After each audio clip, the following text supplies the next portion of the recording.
factors. Political science like me are going to study this for the you know for the weeks and months to come, because it's a phenomena also in a sense. Our our presidential system, ating sistema ng gobyerno, is not supposed to be creating these kinds of majorities for it. So more often than not, minority presidents ang nakikreate natin. But now we have, for the first time, a president with over 50% of the vote. No? And based on Okta tracking, he might even reach 60% of the vote. So this is something we need to study, and we will provide more answers in the future. No? But this is a complex question to answer at this point. And it's a confluence of many factors. No? Okay.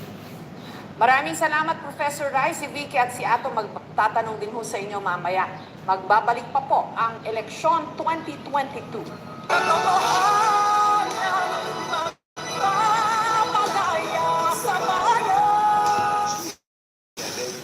TV started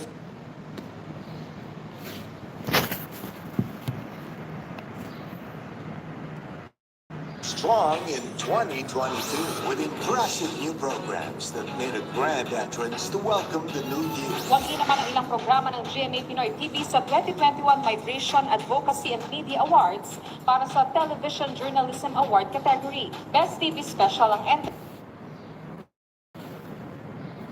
It's a sunny day. Happiness is our mission. It's a sunny day.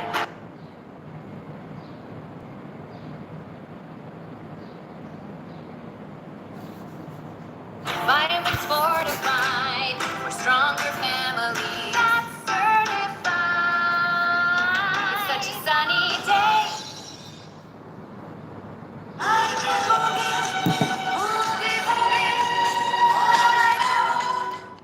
I'm Tony Velasquez. Functioning vote counting machines and defective SD cards among the top concerns raised by voters. Polls have closed a few hours ago, and partial and unofficial election results are coming in. I'm Michelle Long, and this is AMC's marathon coverage of the 2022 national elections. We begin with the latest partial and unofficial results from the transparency server of the Philippine Election Commission. In the presidential race, we see former Senator Bongbong Marcos taking a commanding lead versus his rival Vice President Leni Robredo. Marcos so far coming in with 17,541,799 votes. That's as of 8:32 p.m. with 53.5 of the election returns being reported from the COMELEC transparency server. Vice President Robredo with 8,311,501 votes. In third spot is Senator Manny Pacquiao with 1,486,592 votes. Isko Moreno Domagoso coming in at fourth spot with 1,188,776. And in fifth place, Senator Banviluping Lacson with 567,761. Mimi?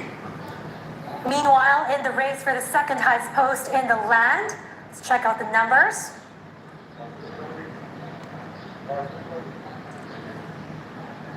Leading the pack, Davao City Mayor Sara Duterte, also the running mate of frontrunner Bongbong Marcos. She has a 17.2 million votes as of 8:32 this evening, 53.5% of election returns. Coming in at a distant second is Senator Kiko Pangilinan with 5.3 million votes. Coming in at number 3, Vicente Tito Soto III with 4.8 million votes. Dr. Willie Ong, the running mate of Manila Mayor Isko Moreno with 1.2 million votes. And coming in at number 5, Lito Atienza with 123,000 votes. Let's now talk to our correspondent, RG Cruz, for an update from the Election Commission. Go ahead, RG. All right, we'll try to get him back on the line. Tony? And we'll take a look now at the results for the senatorial race.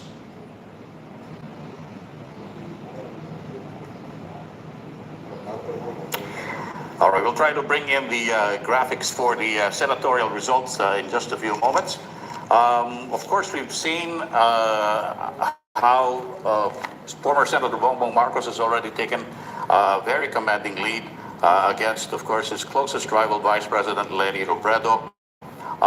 As of this time, though, when we're looking at a huge volume of results being reported from the COMELEC transparency server, we don't have any data yet as to the geographical breakdown or regional breakdown of where these results have been reported from. Of course, we do know that some of the strongest bailiwicks of former Senator Marcos, as we've seen in the previous vice presidential race back in 2016, of course, he was particularly strong in the north, in all of the northern provinces. He also had a very commanding presence in Mindanao as well. But of course, in NCR, where a lot of the votes are also expected to come from, Marcos also won most of NCR back in 2016. Very interesting to note, Tony, how so far the initial results are very similar to the pre-election surveys that we've seen, where, of course, Bongbong Marcos has a commanding lead, twice what the next candidate has. Let's now talk to our correspondent, RG Cruz. I think he's ready to give us an update from the Election Commission. RG, go ahead.